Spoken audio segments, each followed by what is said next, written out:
idea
ಈಗ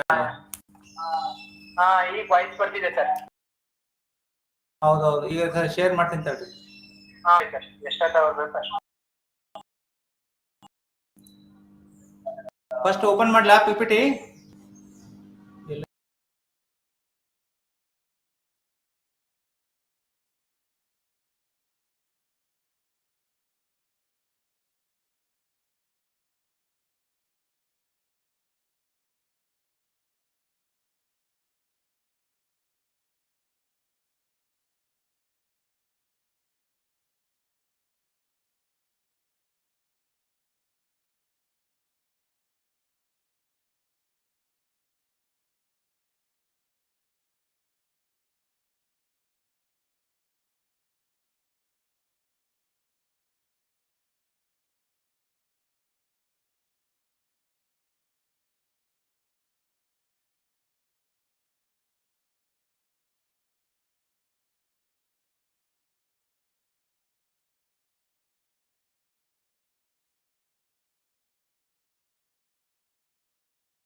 Good morning, all of you. So we are commencing the Unit 1 of Disaster Management subject today. Myself, Dr. Ashok S. Sanganal. I am working as Senior Faculty and Head of the Center for Disaster Management, Administrative Training, Mysore. So I am very happy to welcome you all to this Unit 1, and we will go ahead with Unit 1, Unit 2, Unit 3 and Unit 4 today. And I'll start with the Unit 1 with the objectives. So these are the learning objectives. At the end of the Unit 1, we will be able to define basic terminologies like disaster, hazard, vulnerability, risk, capacity, and other important terms in the disaster management. And also you will be able to identify and classify different types of disasters in India, how it has been done, and globally. We'll also analyze and identify the causes and also effects of different disasters. This will be followed by the profile of India and also the global profile as far as different disasters are concerned. We will also discuss the important aspect of disaster management cycle and also the various stages in disaster management. So these are the issues that you are going to discuss in the Unit 1. So at the end of the session, we will be able to explain all these important aspects. Let us define what is disaster. There are different definitions for disaster, but in India, according to the Act 2005, which has been enacted in India on December 23rd, 2005, according to the Disaster Management Act 2005, disaster is a catastrophe, a mishap, calamity, or grave occurrence in any area arising from natural or man-made causes, or by accident or negligence, which results in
hello.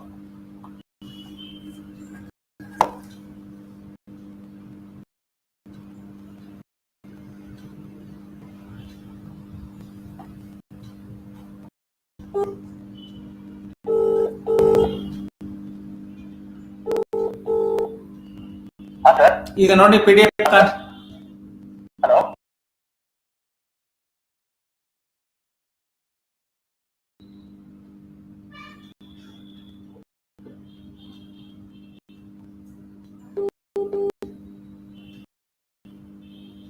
hello.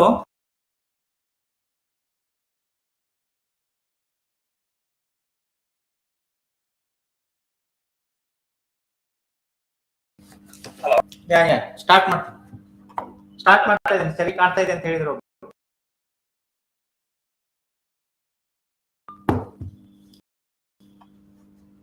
Sorry, there was some interruption there. Again, I will start with the. So we have just discussed about the objectives of this particular session of the Unit 1. So we'll go to the next one. So these are the objectives which you have already defined just now. So I was just explaining you the definition of disaster. This term has several meanings actually, depending on the type of disaster. There could be natural disasters, there could be man-made disasters, there could be sudden disasters and progressive disasters. We can define disaster based on the type of incident, but according to the Disaster Management Act 2005, we have a very full-fledged definition which is followed across the state, across the country in India, but globally, Oxford Dictionary defines the disaster as any sudden event resulting into large-scale destruction of properties and loss of life. That kind of definition has been given by the Oxford English Dictionary. But according to the Disaster Management Act 2005, any catastrophe or mission or calamity or an occurrence of any event in any area arising from either natural or man-made causes or by negligence or by accident resulting into large-scale destruction of properties, loss of life or degradation of environment or any other damage and losses, which will lead to a disruption of the entire habitat environment, which will be very difficult for the local community or local community or local administration to manage such events. It is beyond the coping capacity of the local community.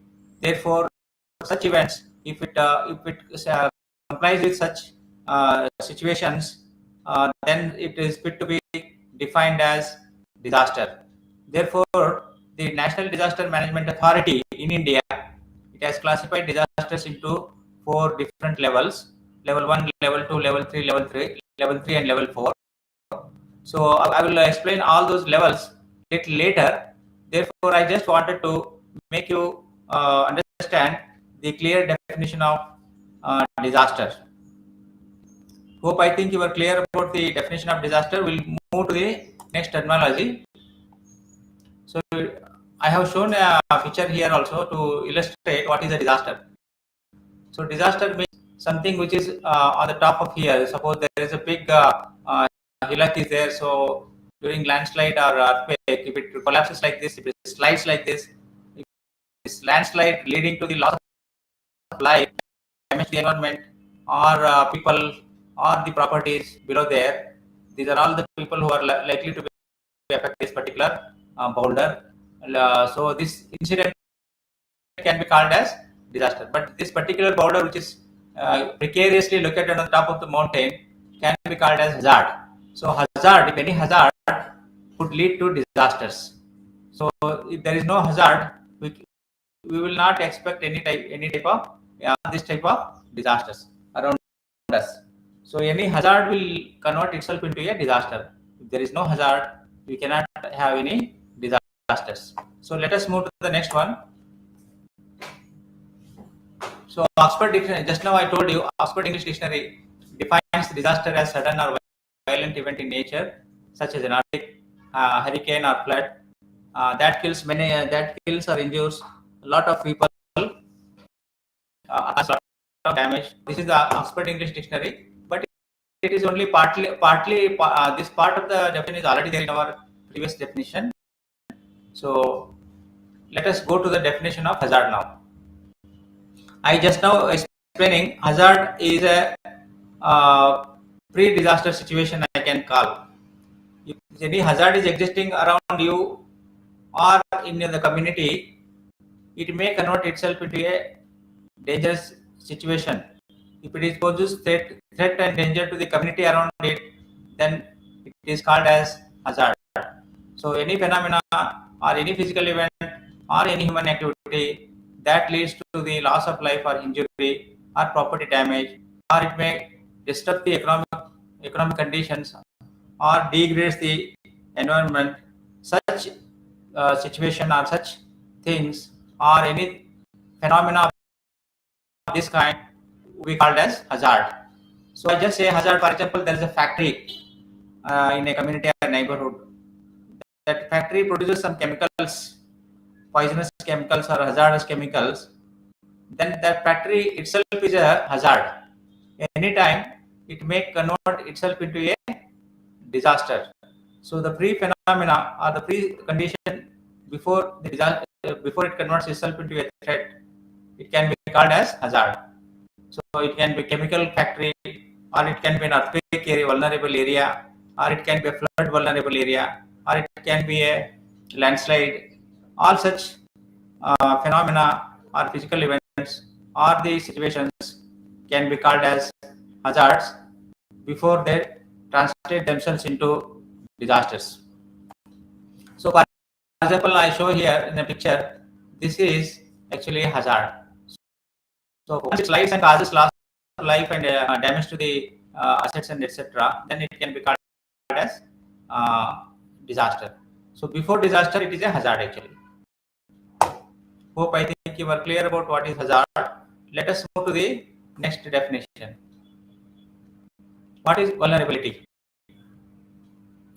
So vulnerability is basically the susceptibility, we call it as the people who are likely to be affected by any disaster or hazard, or the assets likely to be affected by any such event, leading to again loss of life or any other damages.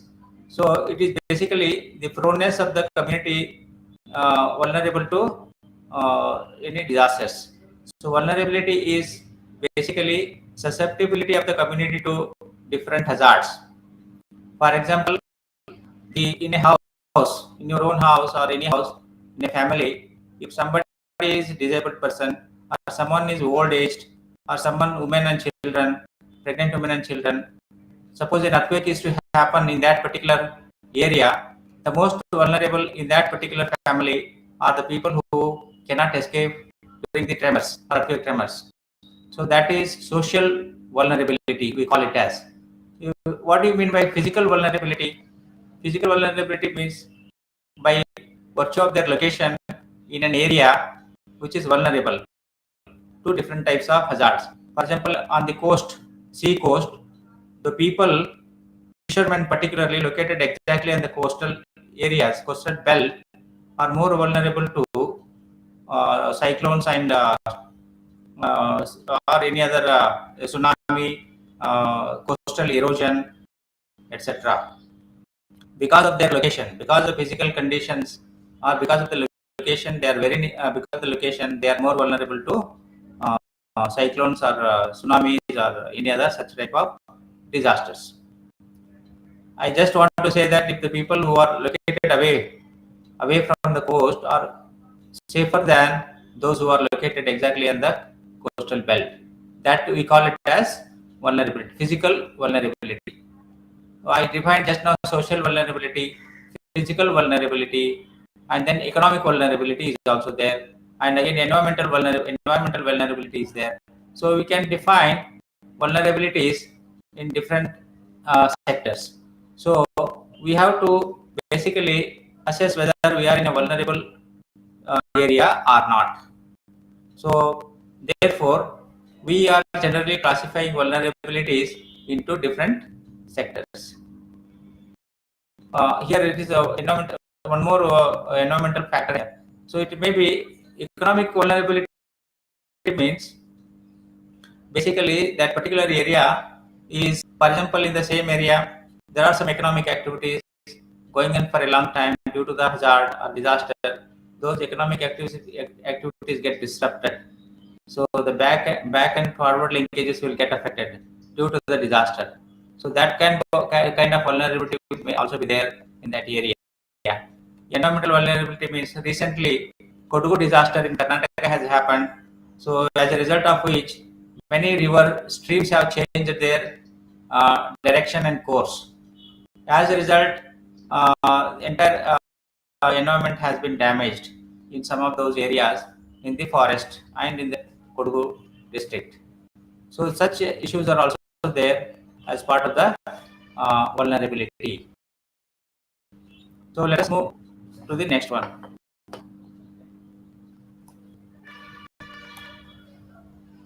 So we'll now define what is risk. So disaster risk is a measure of loss and damage as a result of an impact of a natural or man-made disaster. So generally, disaster risk is measured in terms of losses and damages. What do you mean by damage? What do you mean by loss? Damage is anything that can be seen by our eyes and it can be measured. It can be measured physically. For example, in the recent floods across the country, across the globe, many houses have partially collapsed, some houses have totally collapsed. Therefore, we can measure the damage. Damage, if it is partially damaged, how much is the relief? If it is fully damaged, how much is the relief, compensation given to the community? So this is how we measure the housing sector as partially damaged or fully damaged. If it is a loss, losses are actually continued over a long period of time, maybe up to 5 years. I just want to quote one example for loss. Loss means, for example, if the rice, a paddy field is flooded due to heavy rainfall or release of dam water, then entire rice rice crop is completely washed away. So due to that washing away of the crops along with the topsoil, that paddy field will become unfertile, and it will not be able. Farmer will not be able to the same crop. So his yield will get reduced every year, and losses will continue until he brings back it to the original shape. So that losses will, therefore loss is generally indirect, but whereas damage is always direct. So there will be direct losses, there will be indirect losses, and there will be damages which can be measured physically. In terms of housing sector, we measure how much is the house, how much of damage has caused, how much damage has happened to the housing or buildings or roads or drains or sanitation, drains, water supply or treatment plants in case of infrastructure services or any other sector. Even agriculture also we can measure losses and damages. The crop is partly damaged or fully damaged. So all kinds of losses and damages in every sector, agriculture, horticulture, or housing, or infrastructure, water, sanitation, health sector. For example, hospitals, how many hospitals have been damaged, how many equipments have been damaged inside the hospital. All these kinds of sectors can be covered under the risk analysis. So we will generally use geospatial technology and also GPS technology to measure the losses and damages, which combined together forms risk analysis. So this I'll move to the next one. So capacity is also very important. I have shown you some of these images here. This is what we are using it in Karnataka state, and also Indian Meteorological Department also using them for assessing the rainfall data and also the prediction of flooding and drought, etc. These are called GPRS enabled solar power telemetric rain stations. So telemetric rain stations are now adopted across the country now by the IMD and also in Karnataka state particularly. All the 6,068 gram panchayats are having telemetric rain stations in Karnataka state. Therefore, why these rain stations are installed across the across the country and across the state? So they are actually, whenever rainfall happens, that is exactly measured and sent. The rainfall quantity is measured and sent to the server through satellite, and then it will be quantified, and it will be whether the flood is there or flood is going to occur can be predicted exactly for the next 1 day or 2 days, 3 days, or a number of days. That is the system which has adopted now. So this is basically a capacity which is developed by the government in order to predict the rainfall and flood and drought. So here I am just showing one ham radio. Ham radio is also a capacity. If you have ham radios, if there is the entire communication system has collapsed, you can also go for alternative communication system like ham radio in order to provide effective relief and search and rescue operations This is very important. The communication is very, very important. Therefore, I just shown you one simple example of ham radio. Even many other technologies are like satellite phones are available now in the district, and government can provide them now. Every district is having a satellite phone also. I'm just telling you these are part of the capacity. What do you mean by capacity to capacity in terms of disaster management? Capacity means it is basically the ability of the government or the community to take care of their safety during any or due to the threat of the disasters or during any disaster events. They have the capacity to be resilient and capable of resisting the negative impact of disasters. It can be a fire engine in case of fire. If fire engine is there in that particular area, they can come and help you in reducing the risk. If you have any other like 24 bar 7 mobile squad is there to help you during any road accidents or tree uprooting of the trees, then it is also a capacity. If there is no such capacity, people will just die without the search and rescue operations. So this is also capacity. So it can be capacity can be in terms of tools and techniques, machineries, equipment, manpower, trained manpower, and communication tools like this, and early warning systems like this. So all this will form the capacity at the local level, or the community level, or the government, or the district administration to manage and provide the effective response to any threatening disasters. So let me move to the next one. We always say, what is the relationship between disaster risk, hazard, vulnerability, and capacity? We have just defined all the four important terminologies, and we have defined with several examples. Now I would like to bring it in the form of a empirical formula. So R means risk. Risk is directly proportional to hazard and vulnerability, and inversely proportional to capacity. Why I said like this? If hazard and vulnerabilities are increasing in that area, your risk will automatically increase. If you have developed capacity proportionate to the hazard and vulnerability, then risk will reduce.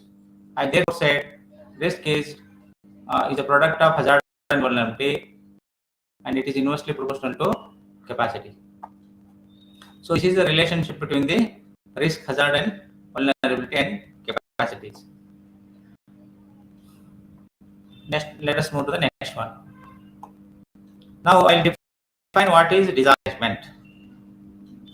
Like any management, whether it is a management of corporate bodies or any financial management or project management or any other management in our day-to-day life or day-to-day businesses, disaster management is slightly different because it requires emergency operations also, along with planning, organizing, coordinating, directing, implementing, etc., etc.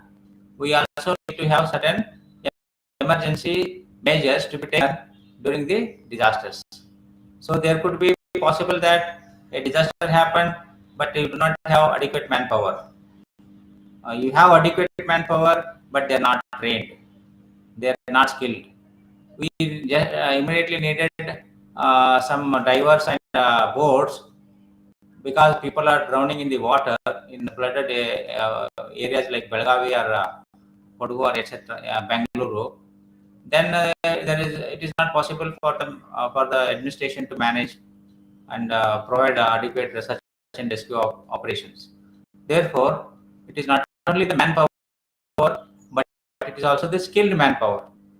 So if suppose there is a boat required and about only 15% capacity boat is there, if the operator takes about 30% in that boat, and if he wants to rescue 30% in the same boat, then the overloading and imbalance of the boat will lead to collapse of the boat or capsizing of the boat inside the water. So all of them will drown and they will die. Therefore, the boat riding skills are also very, very important, even for the boat operator. So everything is important in disaster management. I just said this is the definition taken from the Disaster Management Act 2005, and it involves various operations along with the planning, organizing, coordinating, implementing measures.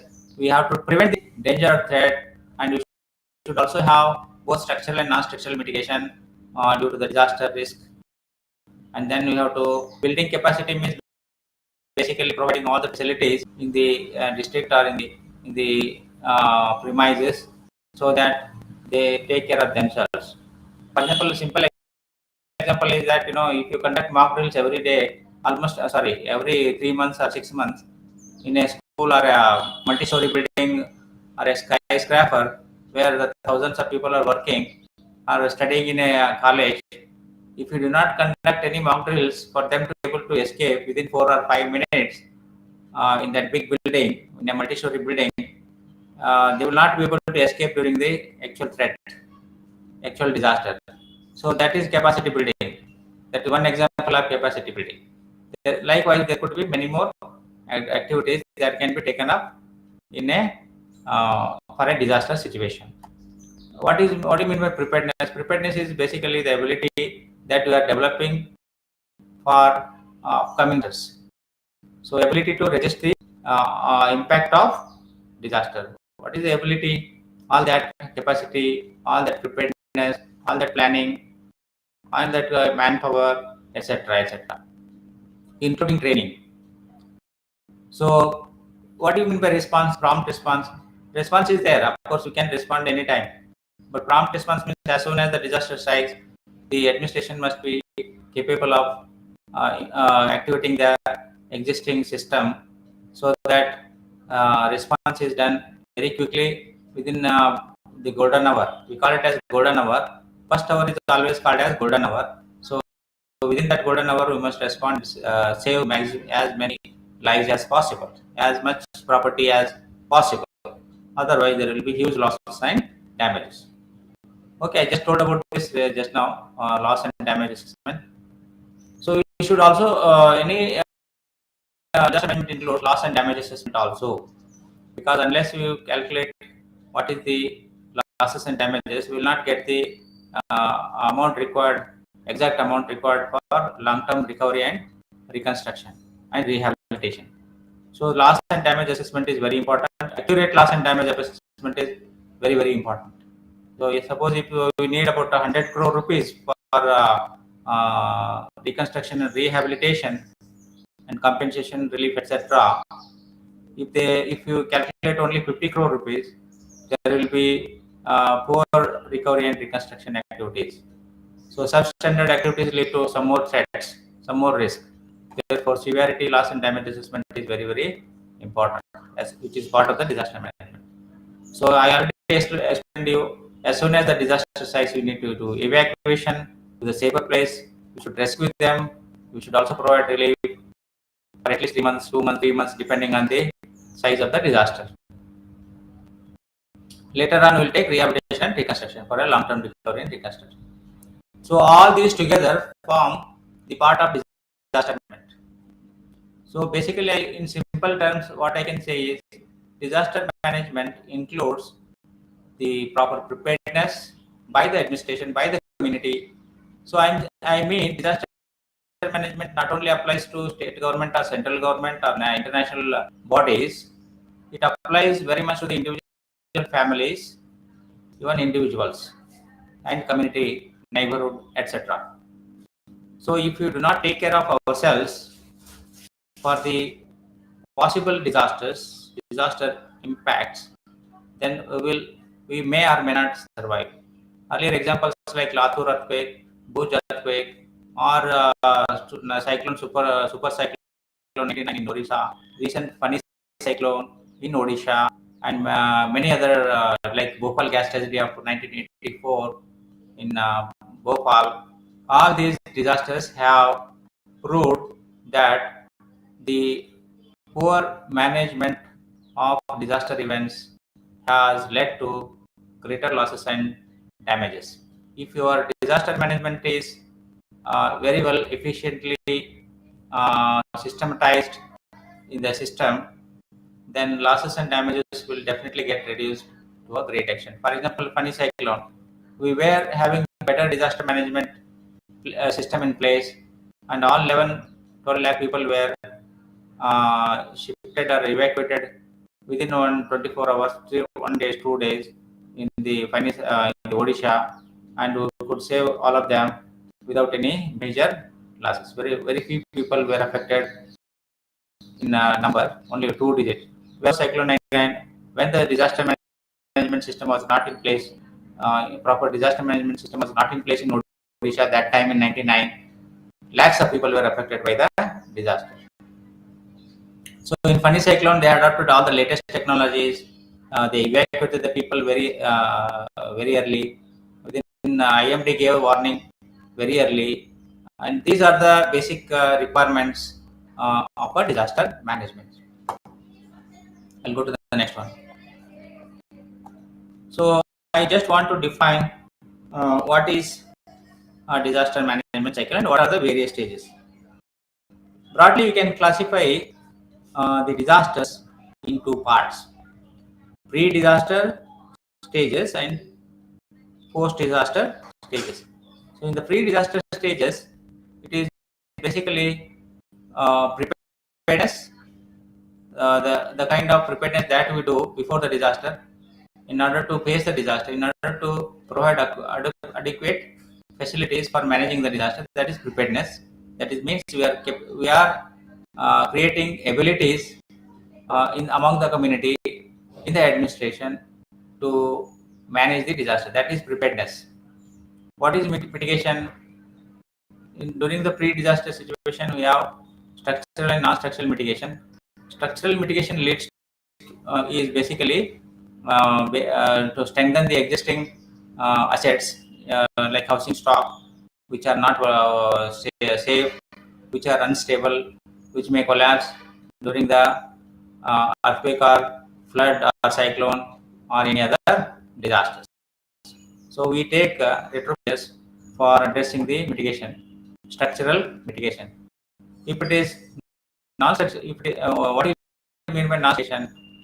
Creating awareness among the public, conducting training programs to the teachers, doctors, engineers, police, fire, home guards, civil defense, mock drills, IEC component, etc.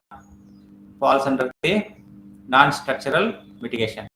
So these two parts of the mitigation, both structural and non-structural mitigation, would help the community to minimize the impact of or risks of any possible disaster events. So what is mitigation? Reducing the impact of disasters. What is impact? It is basically losses and damages. So that is how mitigation is done. Prevention means what? If there is any possible disaster happening in that area, we take certain measures, appropriate measures to prevent the happening of that disaster. For example, there is likely that we are going to have a landslide in that road in Kodagu. We will have we will prevent that from happening. How do you do that? Either you will evacuate the people, evacuate the people residing in that area, or we will construct a retaining wall in that particular stage, or we will other retrofitting measures. That is part of the prevention. So prevention, mitigation go hand in hand actually. So this is what is known as pre-disaster phase of the disaster management cycle, which combines preparedness, mitigation, and prevention. And if you go to the other phase, post-disaster phase of the cycle, we immediately start within a golden hour in order to save the people, search and rescue operations. So search and rescue operations must start as soon as these disaster sites. For example, recently when there was a huge rainfall across the country, many dams were full. Now also raining somewhere here and there. Even now also there is a possibility that there is going to be a rain. So if it continues and dams are full and they release the water, if they release the water suddenly, so much of water is released without the notice, without giving notice to the people residing downstream. So what will happen if that kind of water is released, which is going to inundate and submerge most of the areas downstream, where people are living, where agriculture lands are there, crops are there, many cattle, human beings, animals, etc. So all of that get affected by the disaster, and we need to go and provide search and rescue operations. And it should be done within 1 hour. It should start within 1 hour, golden hour, because many people may die otherwise in the water. Suppose similarly, if it is an earthquake, we should respond immediately within 1 hour. So search and rescue teams have been formed across the country now, with them as National Disaster Response Force, State Disaster Response Force. We have quick response teams formed across the state, across the districts, and everywhere now in India, according to the provisions of the Act. So they will be deployed for search and rescue operations. Now, even we have started giving training to the community, volunteers, NGOs, school teachers, Anganwadi workers, ASHA workers, on first aid, on swimming, on many other life-saving skills. Therefore, these people will also be deployed by the district administration to do the search and rescue operations. So we have been training from our institute many such volunteers who will be ready, and on phone call they will come and help the community in danger. That is called search and rescue operations. Once the search and rescue operations is done, they will have to be provided proper relief. So there will be relief shelters, relief camps will be set up by the administration or government, and where we will be providing them food, medicines, water, sanitation, and all the facilities required for the aged, disabled, children, pregnant women, etc. So there will be relief being given for maybe few days until the situation comes back to the normalcy. Sometimes relief was given up to 1 year, 2 years also, but it should not exceed more than 3 months if an efficient relief is provided to the community. So that is actually that would be the better relief management. Otherwise, people will depend on the government for free supplies. So that should not happen for a long time. So what do you mean by recovery? So you have to again come back to the normalcy. We have a principle called build back better now under the Sendai framework. What do you mean build back better? If the existing habitat or the settlement has been completed, damaged badly, if there are houses which were not properly constructed, there are roads which are not properly constructed earlier, now they are partially damaged or affected by the disaster, we can make the entire settlement even better than what was earlier. So that is called recovery. So recovery means long-term recovery, basically, that if disaster again happens there, so the recovery will help proper recovery, proper rehabilitation, proper reconstruction. We have taken all these three steps, so it will help the administration or the community to live in a safer environment. So recovery is very important. Suppose the road is damaged and it has prevented the vehicles from moving there. So you need to recover that to the normalcy. Within, suppose electricity line damaged, so you have to recover that within 24 hours. Some telephone lines have disrupted, then again you have to recover it immediately. Certain services have to be recovered immediately within an hour, within 2 days, within 3 days. We have examples in Bhuj earthquake where electricity was restored within 24 hours, airport was restored within 24 hours. Similarly, hospitals were opened, schools were opened within 24 hours, 2 days, 3 days. So such recovery is important. Otherwise, people will suffer. So we'll go to the rehabilitation. Reconstruction rehabilitation is a little longer term actually. So both go hand in hand actually. So we have to provide them proper housing, relocation of the existing people in a safer place. If it is a flood or a cyclone or a earthquake or any other disaster, we need to provide them safe rehabilitation with all the facilities in that particular settlement. So, for example, livelihood activities, some people were doing home-based economic activities, but all of that has been disrupted. Now we have to provide all that in the new settlement also. Similarly, appropriate water supply, sanitation, transportation, communication facilities also need to be provided there. If nothing is provided, people will not occupy such type of resettlements. Therefore, rehabilitation and reconstructions are very, very comprehensive in nature.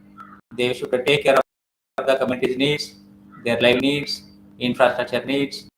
And for example, in Kodagu, we have constructed a rehabilitation project, reconstruction project, where about 10 lakh rupees is spent for each dwelling in a location a little away from the earlier location. Now people have occupied those houses. We did a survey of those beneficiaries. They were very, very happy for the house that was constructed and provided to them by the government. So, and those houses are earthquake resistant, landslide resistant, and also flood resistant. So, such type of housing, such rehabilitation has to be ensured after the disaster. So, I just explained to you the entire disaster management with illustrations saying that there are 3 disaster stages, there are 4 disaster stages in a disaster management cycle. So all these together comprise the disaster management cycle. Okay. Let us move to the next one. So once again, I would like to illustrate this same disaster management cycle with all these stages which I have now explained. So disaster management cycle, I already told you what are the various stages in that.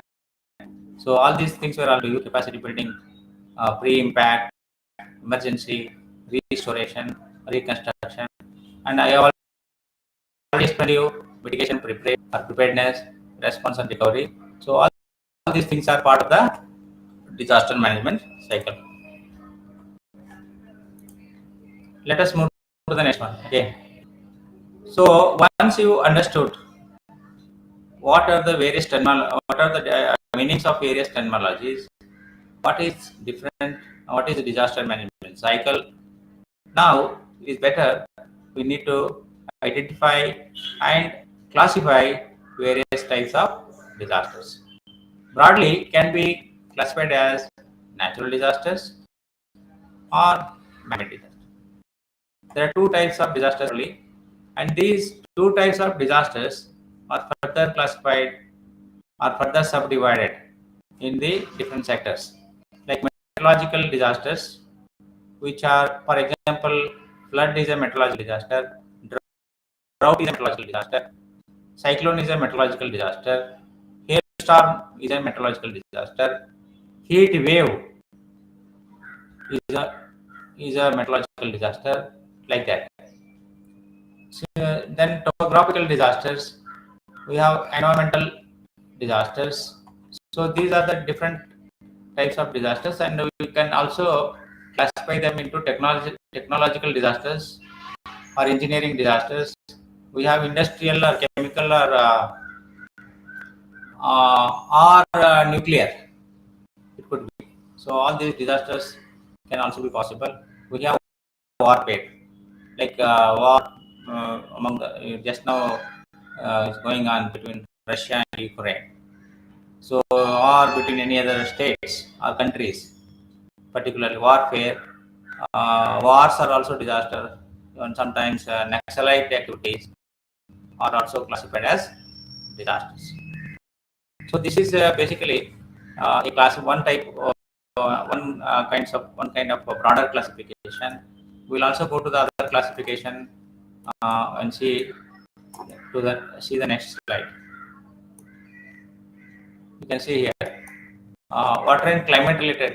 Basically, I said meteorological disaster or water and climate related disasters. We have the examples like flood, drought.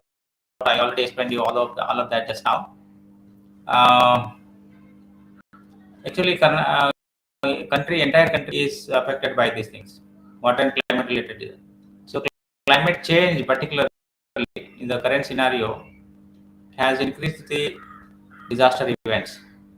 The impact of climate change has resulted into severe weather events, whether it is heat wave, whether it is cyclones, excess rainfall, or drought in the entire Europe. Recent European countries have declared drought in almost all the countries. Fire incidents took place in Paris, London, etc. So all these things are basically climate-related events. Okay, so that is resulting into climate change has resulted in extremities in the form of these disasters. So this is one type of disaster. We have geological disasters like earthquake, landslides, mud flows, etc.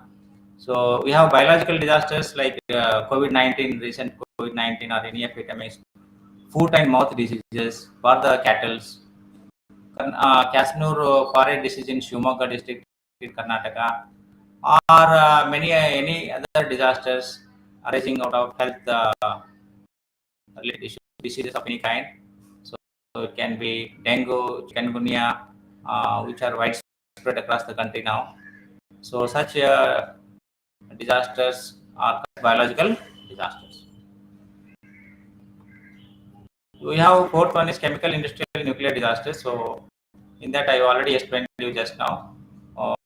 There can be major hazardous industries which are producing poisonous gases, or some major industrial accidents can take place in industry, or some nuclear disasters can also happen due to radiation. So many examples are already there on these three of them. So chemical disaster in Bhopal, 1984. Many industrial disasters take place almost every day. So either due to accidents or due to fire or due to any other repairs, poor maintenance of the equipment, etc. Nuclear radiations have taken place in places, many places in Japan and even in India also. So that to health issues. So even I said chemical industry, Bhopal gas treasury, even today also, last week also I was just going through the report. Even there is an issue in the port also. Still it is not yet settled.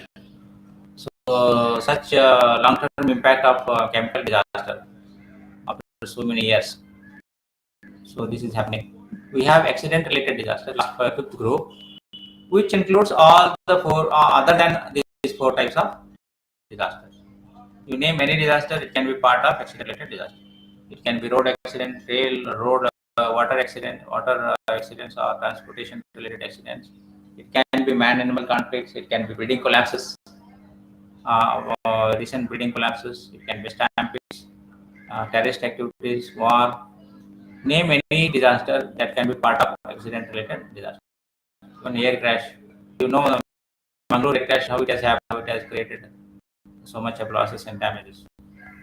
So such incidents can be part of even festival-related disasters. Temple stampedes. So many incidents have happened in Kumbh Melas, and festivals. So we have incidents of boat capsizing in waters. So all such incidents can be part of accident. So we have classified all five types of disasters very clearly. There is no doubt in this. Let us move to the next one. What are the causes of disasters? So we all know causes are already earthquakes. We know plate tectonic theory. So I will take some time to explain it. But anyway, tectonic movements means in the crust actually, Earth crust, the top layer of the Earth crust has got different layers, whether it is minerals, stones, water, soil, etc. Some places it may be, some places may have fissures, cracks, etc. The places where inside the Earth crust there can be places which are vulnerable to because they have to store the energy. They are storing the energy for a long time. Once they release the energy, there will be earthquakes. So we know that the plate tectonic, there are continents, there are continental plates in the globe is divided into different continents, like Eurasia, European continent, Indian subcontinent, Indian continent, Asian continent, Africa, America, etc. We classify them as different continents. They are actually plates actually. There will be in the edges, particularly between the two plates or multiple plates, there will always be um, to the movement.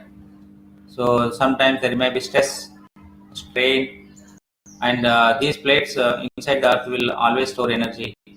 So the stored energy is released once their capacity exceeds. So as a result of which the earth is in the hypocenter where the earthquake has originated, results into huge losses and damages on the earth surface. So this is called earthquake actually. So I just mentioned that there are tsunami is also caused for earth. Tsunami is also under the sea bed. There will be earthquakes actually. So that is called tsunami. So there can be tropical cyclones also, floods also will be there due to heavy rainfall and etc. So floods happen due to not only heavy rainfall, snow melt. What is happening in northern India? Snow melt, high tides, dam burst. Recently, there was a dam burst also on a new dam. So that was causing huge threat to the life of the people. Immediately, water was released from one place. It was prevented. So there can be embankment failures also. So such reasons floods are happening. So what is drought actually? Is basically scarcity of water. All of you know that country is vulnerable to drought. Rajasthan is in India. Rajasthan is in the first rank, followed by Karnataka state and other states later on. So what is drought actually? Scarcity of water. If there were less rainfall in those areas, deficiency in the rainfall by about 25 to 30% from the average rainfall, normal rainfall, then it is declared as one of the important factors which cause the drought in that area. Not only rainfall, but there are many factors to declare the drought. There can be vegetation index, or there can be how much area is sown, less area is sown, or if there is any dry spell for continuous 3 weeks. Such even shortage of water in the underground, the groundwater table has gone down deeper, so water is not available. Surface water, reservoir water has been tied down. So such factors are also taken into account while declaring the drought. So that is the drought. Volcanic eruptions. So molten rock is ejected as lava or ash, which is not prevalent in our country, but it's there in some other countries also. So I will not go into that. But landslide is there in our country, about 23 taluks in Karnataka, across the country, like northern India, Himalayan region, Uttarakhand, for example. They're all vulnerable to heavy landslides. So landslides may be caused by heavy rainfall, earthquakes, undercutting of the slopes. For example, recent landslides in Kodagu district, we have identified the reasons for that. We prepared a report. Report says that there are many natural sources, tree felling, construction of resorts, hotels by cutting the natural slopes. What are the reasons for landslides in Kodagu? So the man-made disasters also, people, invasion, nuclear weapons, biological war, all of these will cause. I have already explained to you what are the man-made disasters in the recent slide, so I will not go much into this again. So if these are the causes of disaster, what are the effects of disaster? So that this is very simple to understand. Any disaster will have greater impact on the community, assets, infrastructure, and almost all the facilities that we are having. So in all sectors, it will go and affect. if there's a huge flood, to like with agriculture, crops, human being, animals, infrastructure, everything. If it is earthquake, it will definitely affect the housing stock, people's lives, economic activities, social activities. All of that will be disrupted during the earthquake. There can be psychosocial issues. People will lose their family members, and they start suffering from mental instability, emotional instability. So these are also the effects of disasters. There could be economic concerns where until we invest the money and develop that area back to the normal shape, economic problems will always be there. People will lose their livelihoods because of their losing of the employment opportunities in their area. So all these problems will be interlinked. There will be indirect impacts which will not known to the people. For example, indirect impact means, for example, they have a big factory, they have also big manufacturing unit. If they lose that, it looks like damage, but if people will lose their employment, production losses will be there, continue for a long time. Their chain linkages will also be lost. So everybody gets affected. If a particular land is worn out during the heavy flood, top fertile soil is lost. They were producing good quality rice. Now the rice productivity get reduced. Mills dependent on the paddy rice will also get affected. People working there also get affected. Just an example like that applies to all sectors. Geography, the entire area will be affected by the disaster. Some area may be less affected, some area may be more affected. Overall, the entire area will be affected. For example, flood might have affected only few villages, but those few villages, the impact on those few villages will also affect the entire district, or entire state, or entire country, because those few villages were producing certain products which were essential for the entire country. Therefore, I say that the disasters have impact or effect on the entire geography. The location may be very little.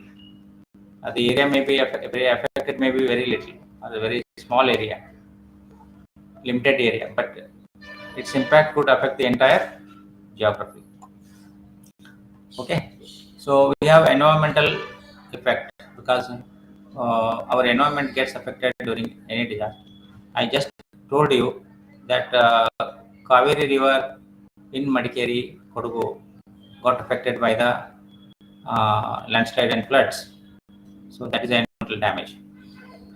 So one example only. There are many examples. Similarly, disruption of utilities. So all infrastructure facilities like roads, drainage systems, sewerage systems, telecommunication systems, electricities, mobile towers, most hospitals, most of these utilities will get disrupted during flood, during earthquake, during cyclones, etc. Emotional damage. I already told you, people will start suffering from mental instability due to the loss of their kith and kin. Children may become orphans, or parents may lose their children. Aged persons will be alive, only one person alive in the entire family, all others have lost their life. Such incidents have happened in the disasters like Latur, Bhuj, Super Cyclone 99, etc. So there will be enormous amount of emotional stress will be there among such people, and they start suffering silently without telling anything, without talking, without communication. They silently suffer. So such people will have to be taken care. This is another impact of disaster, and basically it can will go for a longer time. not just during the disaster. So one needs to know about it, take care of it. We have social consequences also. So people like aged persons, particularly vulnerable groups like disabled persons or women, children, or the persons with health issues, they will have more impact of the disasters. So they need to be taken care. So not only in that stage, but even during the relief shelters, during the rehabilitation stages, there can be social issues coming up. For example, in some of these areas recently, in the same relief camp, same relief shelters, all community castes, groups, irrespective of the caste and creed, they were all settled, were allowed to stay in the same place. They they have raised people who were accommodated in the same place were raising certain issues of discrimination or caste issues, community issues. So all these needs to be resolved, and these are the critical effects of disaster.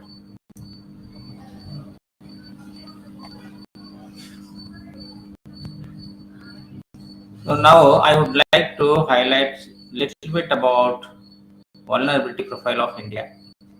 This is about India's profile of disaster. So please remember that our vulnerability of country is about 58%. So 58% of the India's geographical area is vulnerable to earthquakes. And about drought, if you go, 16% of the area is vulnerable to drought in India. Flood about 12% area, cyclone about 8% area, landslide is about 3% area. So this is the vulnerability of India to different natural hazards or disasters. If you look into this map, you say what are all the disasters happened, major disasters happened in India. Bhopal gas treasury tops with huge losses, death toll of about 3,800 plus. That happened in 1984 December. Earthquake of Uttarakhand in 1991, death toll was 2,000 plus. Injured persons were about 1,800. Lathur earthquake in 1993 resulted into death toll of 7,000 plus. Odisha super cyclone in 99, death was about 10,000 plus, and affected persons were about 1 lakh.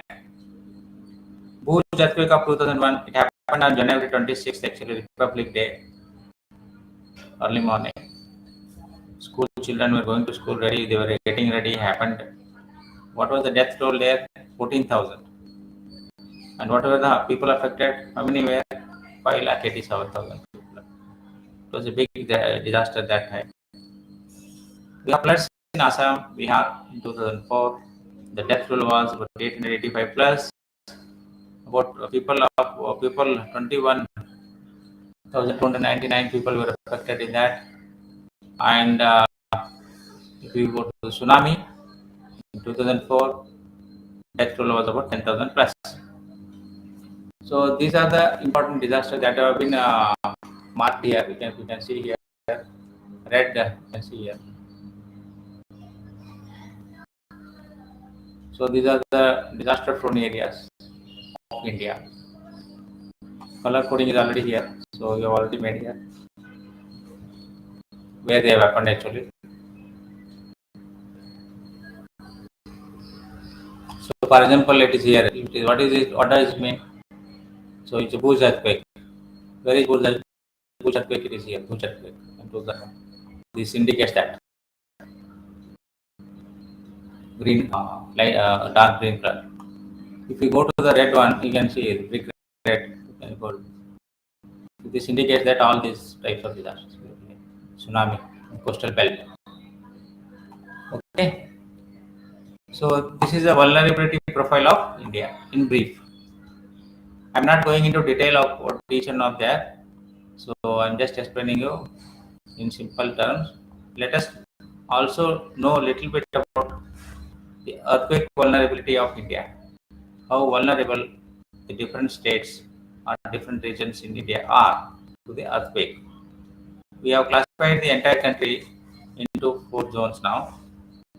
Zone 1 has been deleted from the seismic map because it is no area is considered as safe, absolutely safe as far as audio is concerned. And therefore, it starts from zone 2, less risk zone.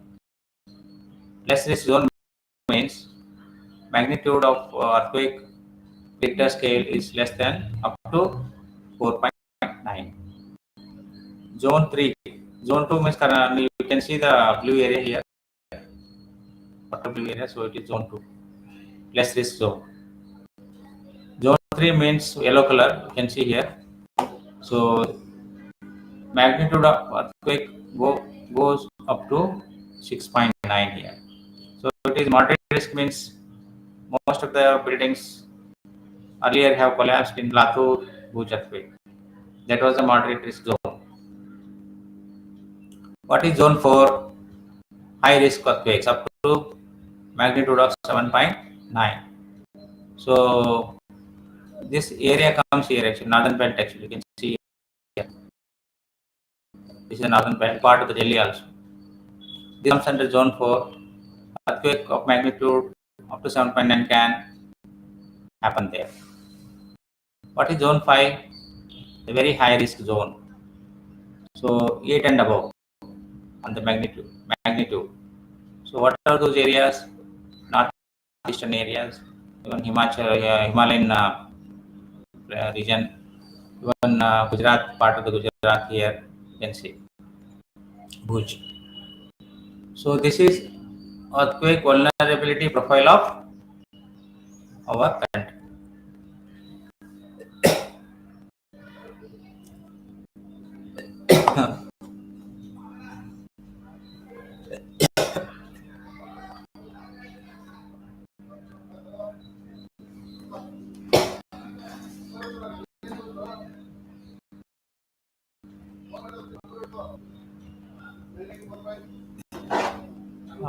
I just take water and come in 2 minutes.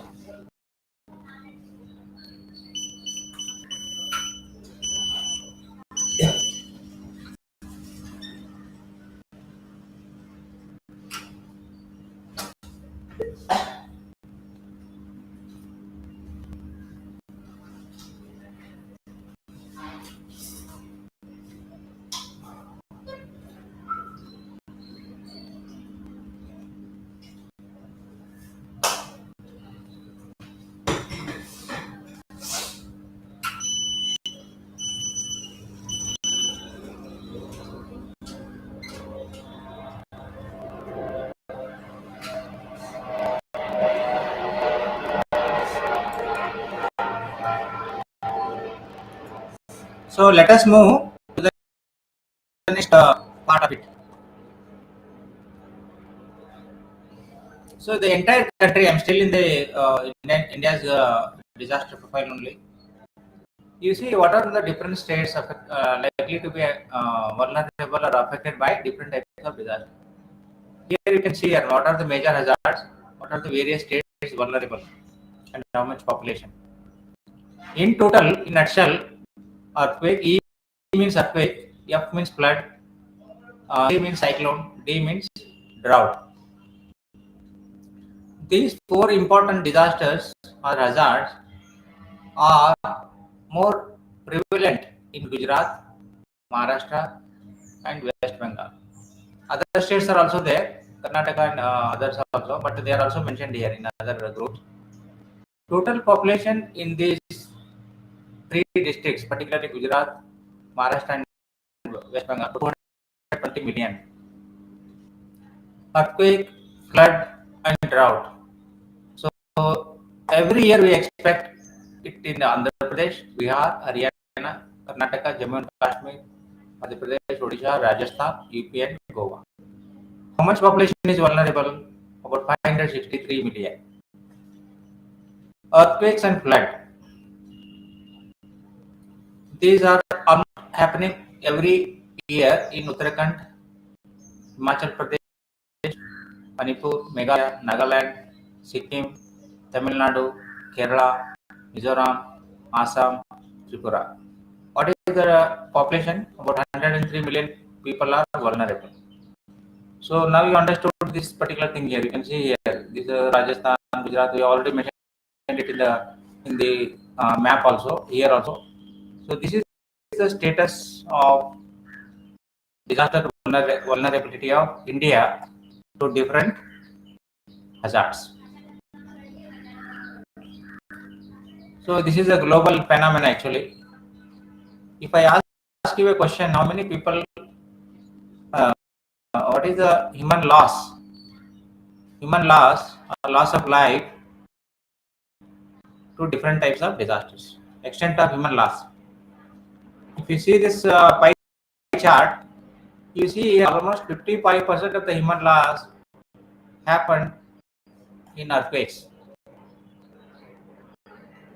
And the next one is floods actually. 30% of human loss happened in floods and remaining. Okay. So this is the global human loss of human loss or loss of life to different hazards. So let to the next unit. In simple terms, we have already classified and explained about the natural and man-made disasters in the earlier unit also, because these units are very much interlinked. Okay. What are the objectives of this unit? To differentiate between what are the natural disasters and man-made disasters. We'll also illustrate them with some examples. Okay. So we'll move now to the next. So natural disasters could be a result of a long duration process. They result in considerable destruction, injuries, death, disrupting of natural normal life, as well as process of natural disasters are a continuous process. For example, rainfall leading to floods, or earthquakes leading to large-scale destruction of properties and loss, cyclones leading to damages and loss to human life as well as housing, etc. These are all natural disasters. Okay, they can be, for example, there is a drought. Drought is not a sudden disaster, but it is a gradual disaster. But still, I'm saying natural disasters happening to a greater extent nowadays. Even they have come to a conclusion that we have to reduce the climate change impacts by going by mitigation and adaptation measures to the climate change impacts. Like if there is a heat wave, what are the adaptation and mitigation measures? If there is a flood, what are the mitigation measures, preventive measures, adaptability. Adaptability means one has to adapt to the existing disasters. If there is a heat wave, how do you adapt to the heat wave? Creating cooling system,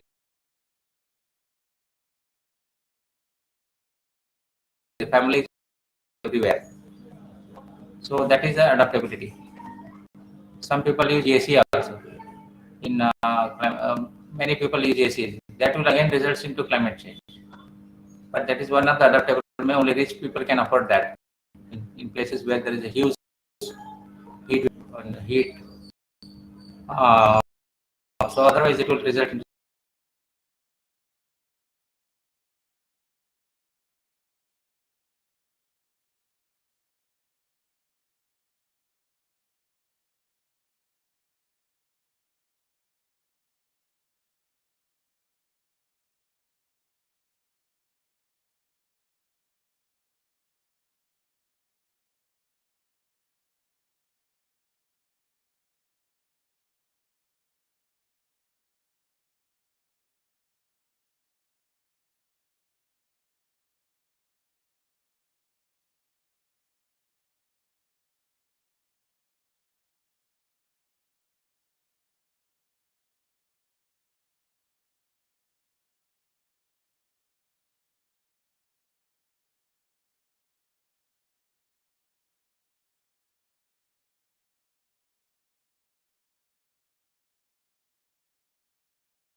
hello,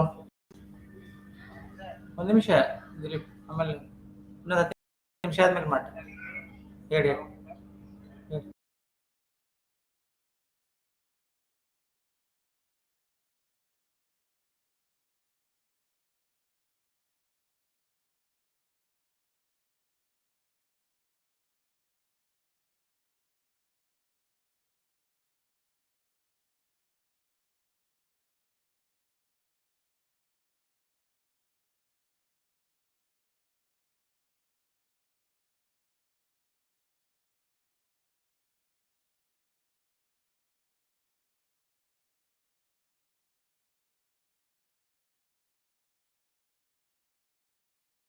File, just 1 second, please.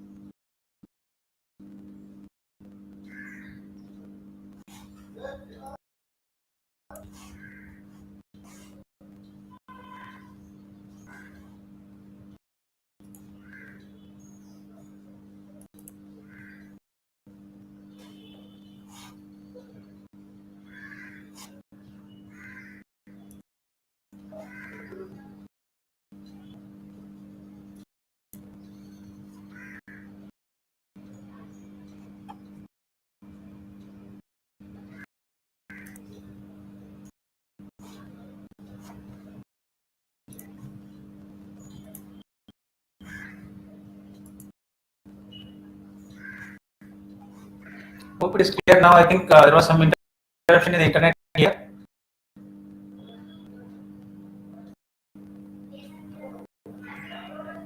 So we were discussing this particular areas. So I just wanted to show some images of natural disasters here. So you can see here tsunami impact is a natural disaster. Earthquake, it is here in the middle. Drought is a natural. Landslides are natural disasters. Floods are there. Volcanic eruption. These are some of the examples of natural disasters. We have man-made disasters like industrial fire. We have you can see the stampede in one of the temple. So how people have ended up in deaths. We have rail accidents. We have war, Naxalite activities. All of these are called man-made hazards. So here even you can see dam burst, which is leading to flooding, or chemical disaster, industrial disaster, industrial fire or disasters. We have got missile attacks, or missile attacks. We have diseases, epidemic situations like COVID-19. All of these are called man-made disasters.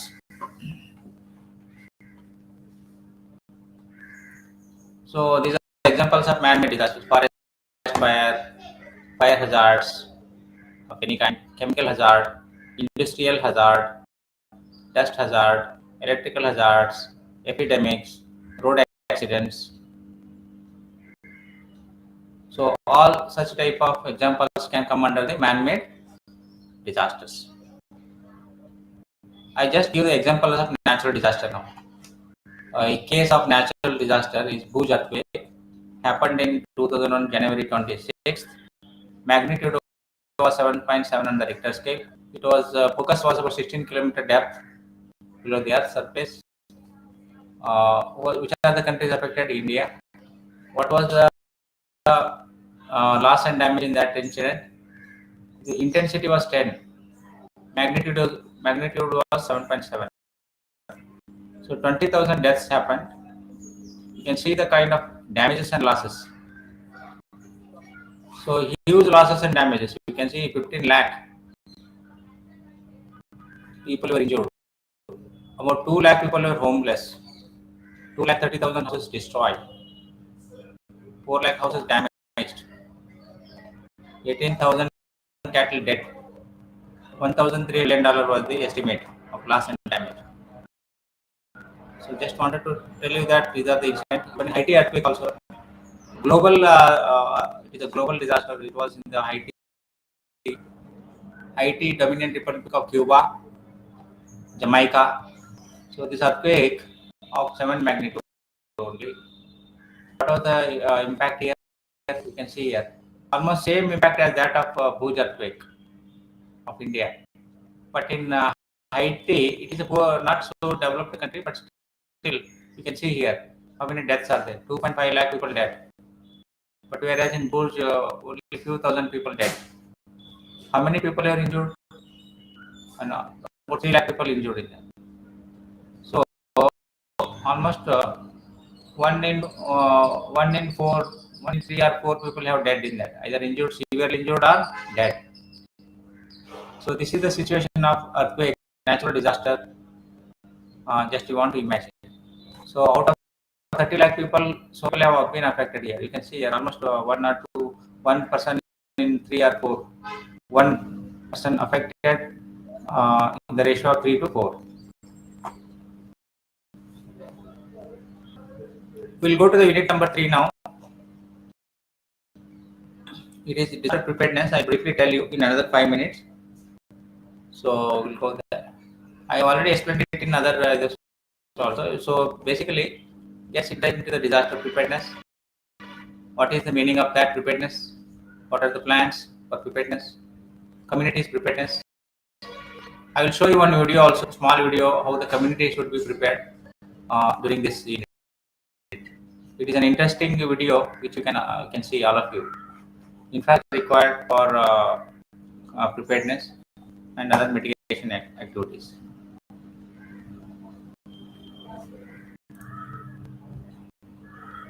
So basically, what is preparedness? It is making the disaster risk reduction a priority, because nowadays preparedness to the disaster is considered as a priority, because disasters are happening every day. Improving the risk information and early warning, building a culture of safety and resilience, reducing the risk in key sectors, strengthening preparedness and response. These are the issues that we wanted to discuss in the unit. According to United Nations Office for disaster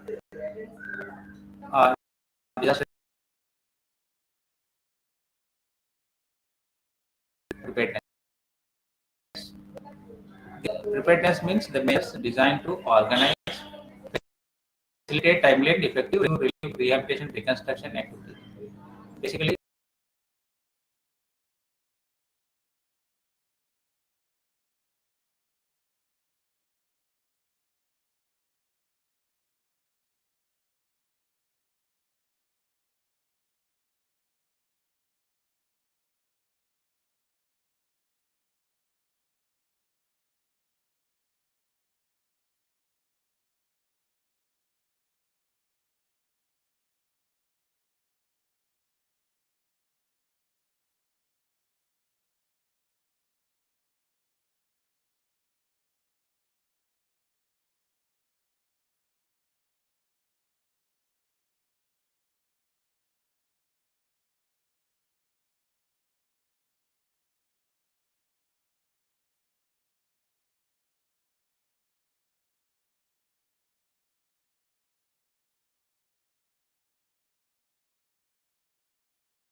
for preparedness. They have already prepared in some of the majority of these local bodies already. So basically, what is a preparedness plan? It can be it can be short term or long term. We should have at least some aims, objectives. So what kind of communication system, warning arrangements, community disaster operations, etc., etc. For all the 3 stages: pre, during, and post. So preparedness includes all these issues. So we will just generally what we have done now. Task force we have already formed. I was already mentioning you. Volunteers are there. We have made them into task forces. I already told you there are district task forces. There is a disaster task force at the state level. That is called state disaster response. We have national disaster response force. All many committees are there in the districts and state. For example, state executive committee is there. We have national executive committee is there. We have advisory committees are formed in every district for disaster management.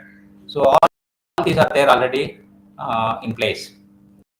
Micro hazard zonation we have done for some of the districts wherever quakes, floods, cyclones, droughts are there, so that those areas will be focused during the uh, response. So display of warning boards wherever some black spots, accident prone areas or flood prone areas or such areas which are vulnerable areas are displayed with warning boards for people to avoid such type of problems. Inventory of human and material resources is also another important thing which you keep ready to be deployed during any disaster. We have training and capacity building which you conduct in our institute also, and at the national level there is NIDM, National Institute of Disaster Management, which is taking up the training activities. There is a National Disaster Management Party which is also helping us to conduct similar many training programs on disaster management in different areas. We have medical preparedness by all the hospitals and other hospitals, both private and government hospitals, which we are imparting training to the plans. We have regular mock drills, rehearsals by the NDMA, NDRF, etc. We have public awareness and the community evacuation training programs, which we are conducting regularly from our institute and also fire and emergency services. CBDM, community-based disaster management activities.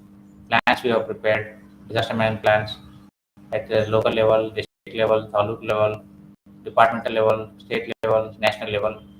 Inventory of lifeline buildings.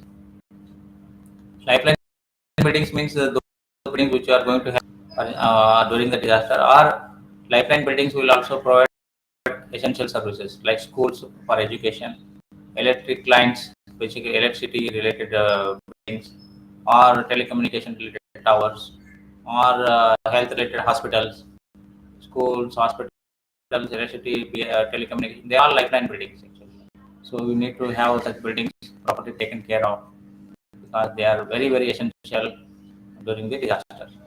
So we have to identify them and keep them ready for evacuation and such and relief. Use of best practices also is part of that.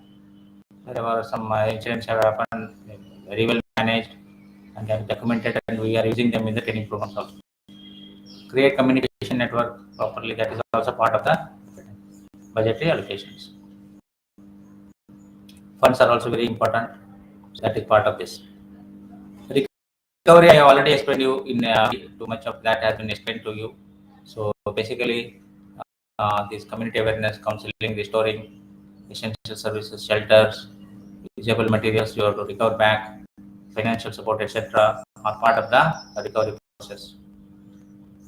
Prevention, I already told you, any risk zones are there, so you should avoid going there. If there is any floodplain, don't construct houses there. So such type of, if the buildings are constructed uh, badly, poorly, then you have to put disaster resistant buildings. So avoid earthquake failures. So such type of issues will be part of the prevention. Response includes basically IRS incident response system is there now. Here, state, districts, everywhere. We are conducting training on that. We are providing skills on IRS incident response system. That is in place now.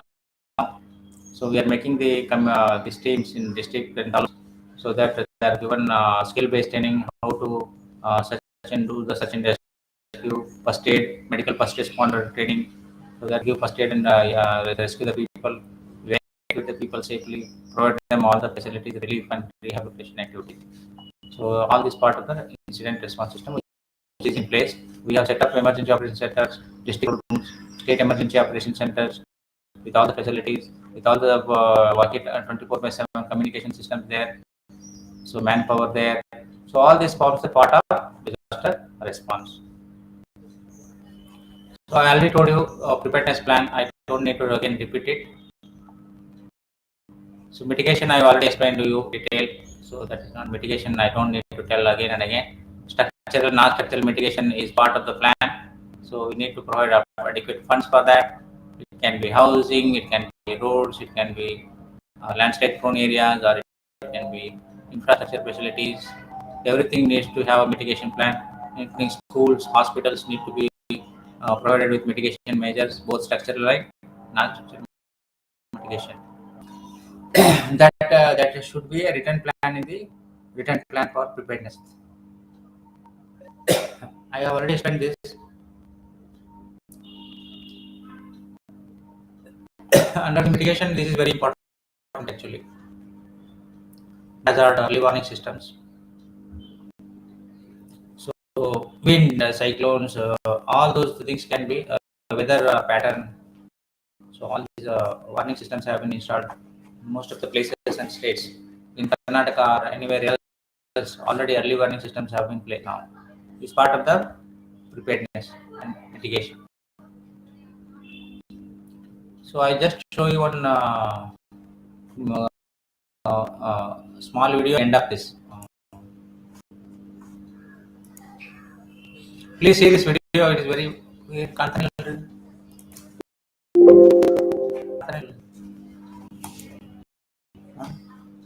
ಬರಲ್ಲ ಇಲ್ಲಿ okay ಅಲ್ಲಿ PDF ಎಲ್ಲ ಬಂದಿದೆಯಲ್ಲ sir ಇದು PDF open ಆಗಿದೆ ಮತ್ತೆ ಅದನ್ನು master manager ತಗೊಳ್ಳಿ ಮತ್ತೆ ಸ್ಟಾಪ್ ಅಂತ ಮಾಡಬೇಕಪ್ಪ ಹಾಂ ಸ್ಟಾಪ್ ಶೇರ್ ಮಾಡಿ ಸರ್ ಈ PPT ಮಾಡಿ sir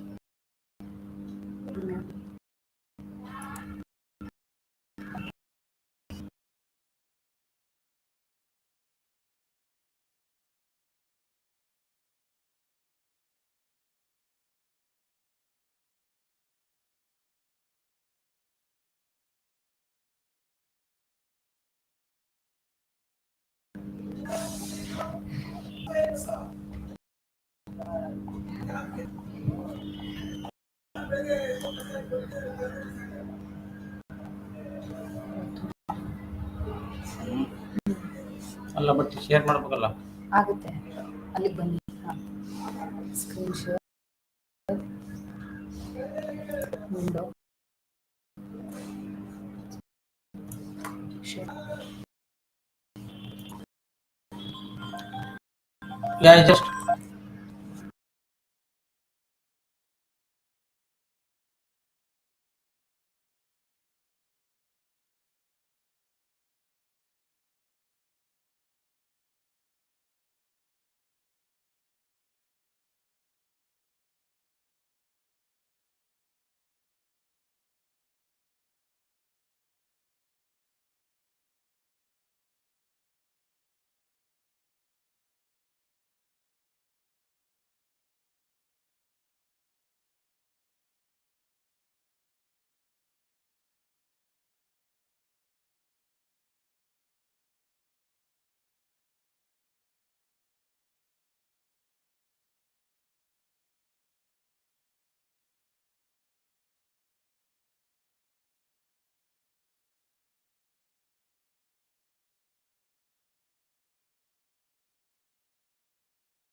Hello.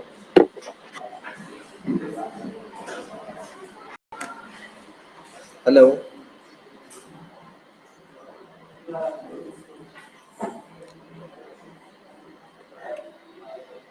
Hello.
Good afternoon, and all. So, I am Dr. Manoj Kumar NV, working as a assistant professor in the Department of Management Sciences, Maharaja Institute of Technology, Mysore. So, today we are concentrating towards disaster management and the preparedness, response, recovery, and how to mitigate the disaster management. So, probably the morning session, you have learned about how we need to be consider and what are the factors which influence to the disaster management. So disaster management had various phases of this also they are discussed in the previous session. So today we are moving to the module 5, where it is concentrate towards role of information, education, communication, and training. So this particular module, which considering towards the introduction, role of information, education, communication and training, and role and responsibilities of international agencies, role of non-government organization and role of community-based organizations, and role of family and individuals, role of media. This is the most important one, how today is very much influencing socially as well as economically. They are make a consideration towards safeguarding the society.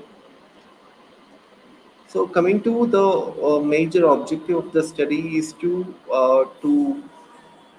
describe the education in disaster management, and we need to discuss the information, the importance of the information with respect to disaster mitigation, and role of different agencies actions. These are in disaster situations and mechanisms of disaster mitigation and agency in with respect to the taking a part of disasters, and with respect to strategies we are going to be discussed today. So moving to the first slide, which speaks about what is the major relevance of IECT stand for Information, Education, Communication and Training. So here we can say that the training and education, which is plays a significant role in disaster management. Every people they concentrate towards what are all the information which is available with respect to the disaster management.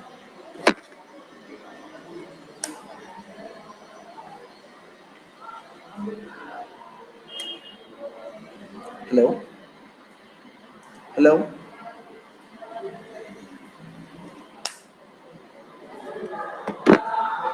Yeah, the role about the disaster management. So here there is an essential with respect to the come out with a better strategy to mitigate the disaster in the particular scenario, and there is a different programs which are available through academics as well as through the social media. Nowadays we are rendering more information regarding to the disaster management.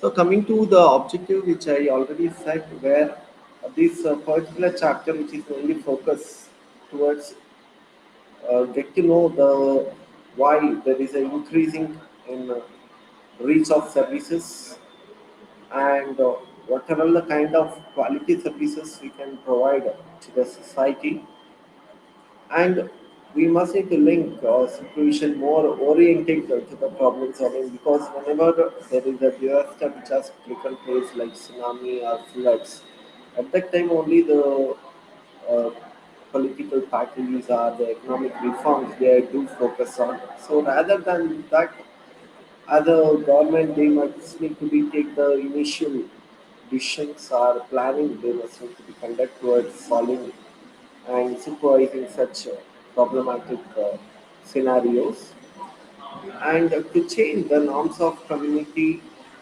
in the sense where people they think that this is not relating to us, why we need to be take initiative, or we need to be involve ourselves towards problem solving.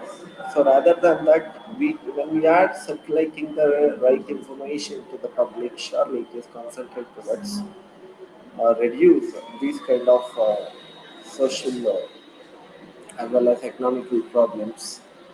And it is also obtain the social political support for India activities, in the sense where whatever the companies they do concentrate on, the corporate they do concentrate on, and even the society, the public, and even more that the government which is constituted towards come out with the better policy and practices. So that is also helpful to the each and everyone who are supporting each other, as well as they make the government to very careful and cautious towards their plans and strategies. And the one more objective is to create the awareness in public opinion. So in connection to this, where it is one of the responsibility to the individual as well as to the family member and corporates and to the government towards get to know about the particular disasters management strategies and social awareness regarding to this. So therefore, this chapter is going to be helpful to aware of those information and to facilitate education for audience about the public health. So nowadays we can see that many more hospitals, they are going to be giving the awareness program to the patients, and even they go for the remote area regarding to providing the knowledge about the diseases and all.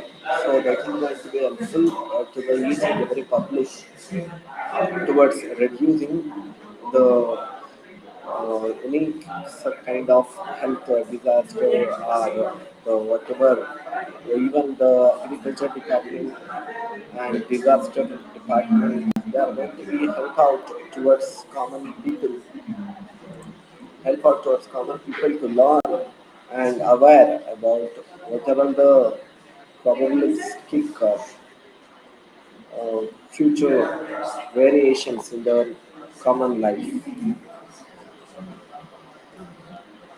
So coming to information, so information is preparing the community for disaster management through information implies the transfer of basic knowledge. So means whenever you think about the very remote area where they are not at all aware about the information, and what so whatever they need a minimum basic knowledge about it, whatever the data statistics are, the practices or the process for the particular community, the awareness must make it increase. When the awareness increase, the public are very much involved themselves and they come forward towards whatever the calamities which are going to be taken place.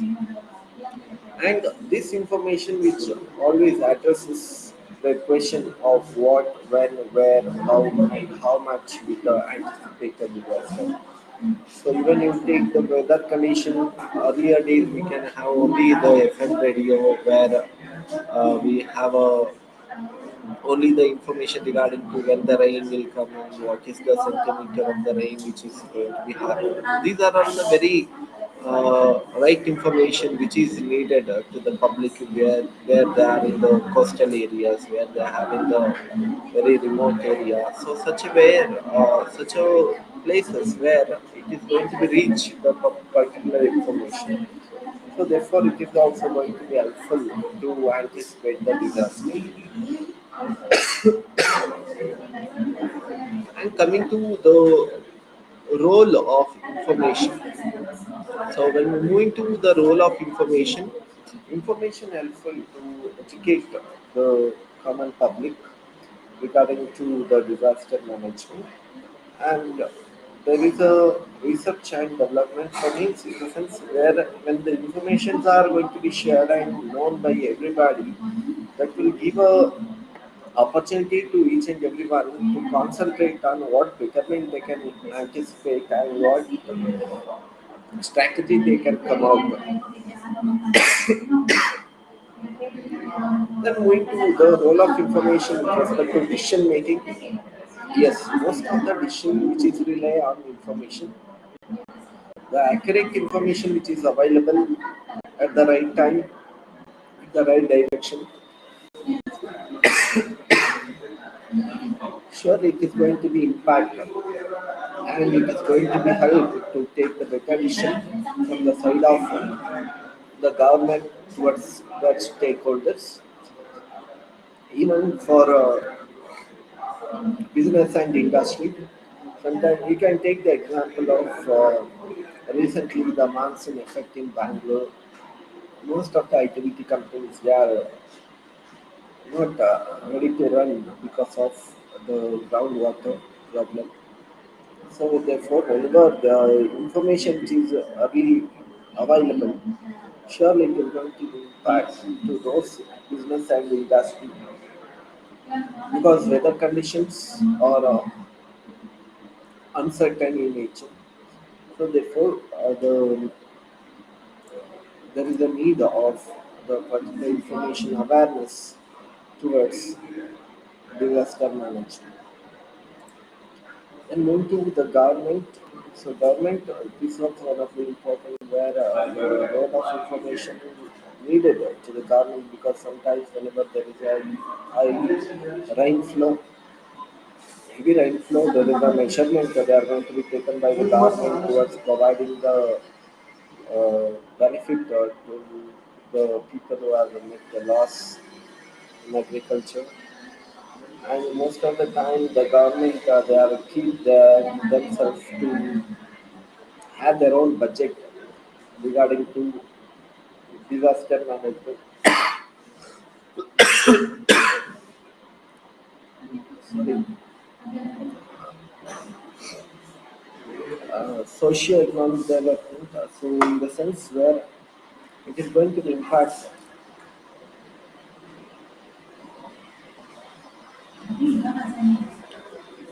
it is going to be impact the socio-economic development in with respect to day-to-day life, day-to-day life So where the individual living standard, which is also depends on the disaster management. Sometimes, even though there are millennials, they are not ready to get the information awareness. Surely it is also going to be impact their standard of living. So moving to the education. So education is a learning that makes the people to aware and knowledgeable. So therefore, they can easily get to know that what is the right information. And education ourselves is a continuous process throughout the life of human beings, and it makes us to attempt to modify the attributes, and it will change with respect to the attitude and behavior of the individuals. So the aim of the education is to promote an informed, alert and self-confident to the community that can be cope up with the disasters.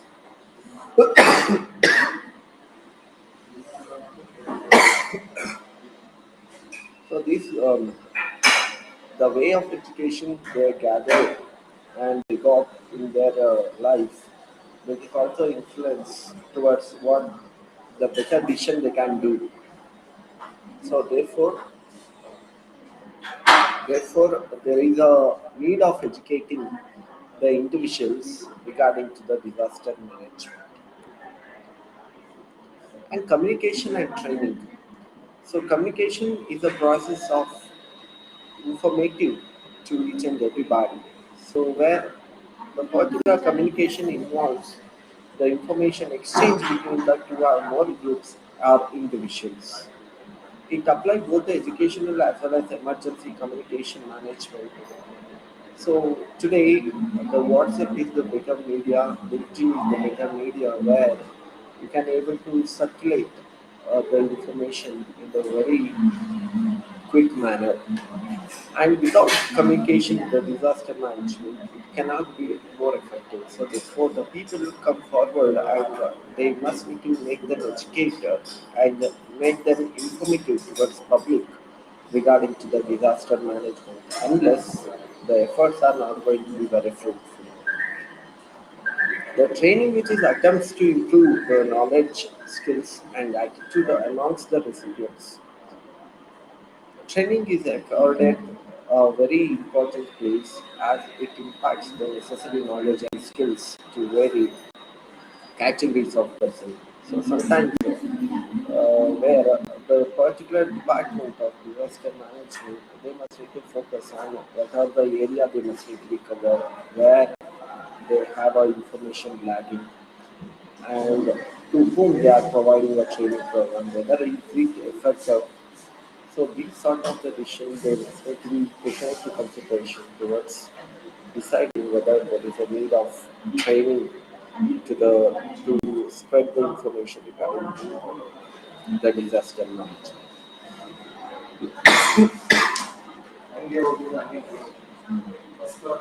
And moving to the roles and responsibilities of international agencies here.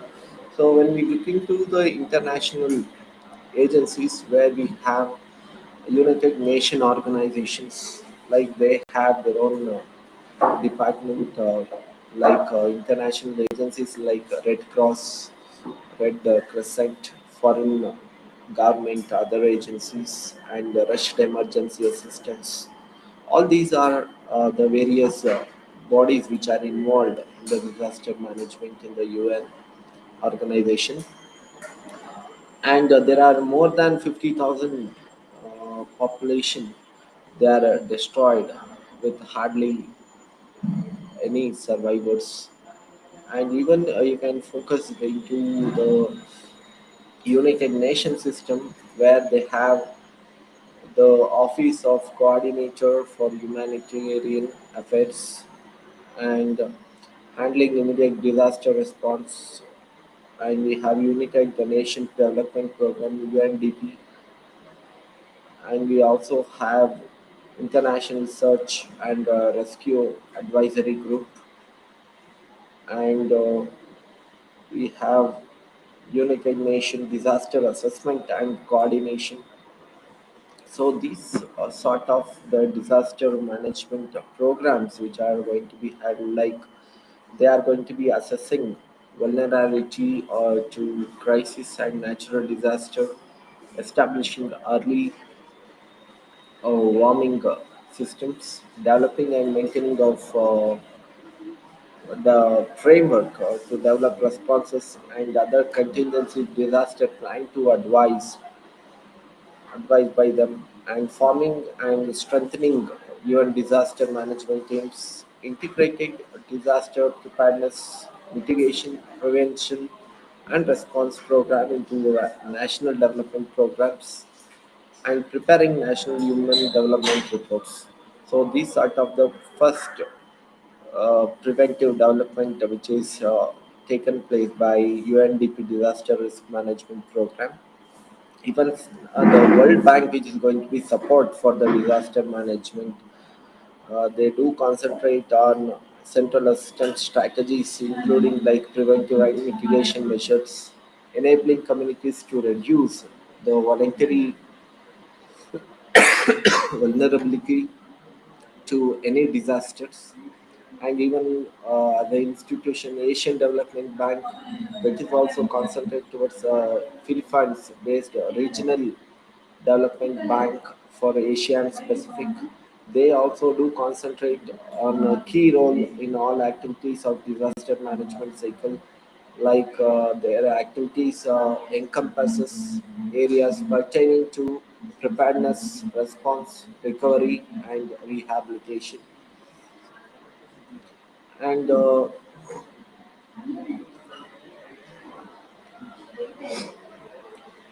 and moving to the non-government organization, where they mainly focus towards the developing the society, improving the communities, promoting citizen participation, social services and programs to its people, mobilizing the resources, and supplement the state of efforts. So, like where if you take the example of the role of non-government organization by the several natural resources and the professional and technical services are by Abhiyan. So, Abhiyan is known as is a network of grassroots organization where they have set up for the devastating cyclone hit in Kutch, and the main objective of Abhiyan is to foster rehabilitation of the individual communities and ensure that local capabilities are built and the resources are maximized to avoid the dependency. And one more we have as a Vasudeva. So Vasudeva is a voluntary association, voluntary agency, which is for sustainable universal development and emergency voluntary action.